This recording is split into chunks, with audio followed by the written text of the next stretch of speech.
All right, let's jump right in. We're going to talk about something that's, well, it's simple, but it's also incredibly powerful. It's about the story we're all telling ourselves every single day. And maybe more importantly, who's actually holding the pen? And that really gets to the heart of it, right? It's a question I think we've all asked ourselves at some point. Why? Why do we let other people control how we feel?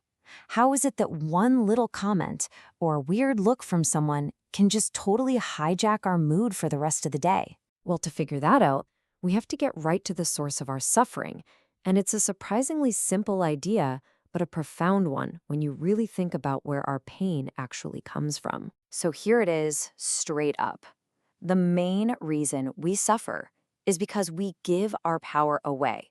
We actually let other people's words, their actions, control how we think. And because of that, how we feel. Just think about that for a second. It's like we're letting someone else invade our own inner world. So you can kind of picture it like this, right? On one side, you've got your inner world, that private space with all your thoughts and feelings. And on the other, you have all that stuff from the outside. The moment we hand over the keys to our mind, their control becomes our suffering. It's a direct trade, and honestly, a lot of the time, we don't even realize we're making it. Okay, so that's the problem. Big problem, right? But what's the solution? Well, it all starts with understanding the real power of our own minds, and this simple truth that's been hiding in plain sight the whole time. You know, the fix for this starts with a simple truth, and it's not some complicated psychological trick or anything you have to practice for years. In fact, it's so basic we usually just miss it because we're so used to looking for answers outside of ourselves. But getting this one idea, it can change everything. And here it is. Your thoughts are your thoughts. Just let that sink in for a minute. Nobody else on this entire planet can crawl inside your head and think a thought for you. They come from you. They belong to you. It's your own private world, and you're the only one in it. And that leads to this huge realization. If your thoughts are truly your own, then guess what? You have the total power. Not some of it, not just a little bit of control on a good day, but total power over what goes on in there.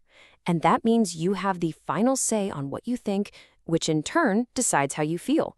I mean, that's the whole game changer, right there. That's how you break the cycle. So this all leads to this really great metaphor for taking back control. It's time to stop being just another character in someone else's story and start seeing yourself for who you really are. It's time to become the writer. So, what does it mean to be the writer? It's simple. You're the author of your own story. You're the one holding the pen. You decide the plot, you set the tone, and you guide your own character's journey.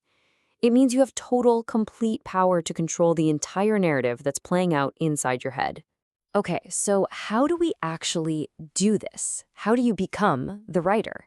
Well, the process is actually pretty straightforward.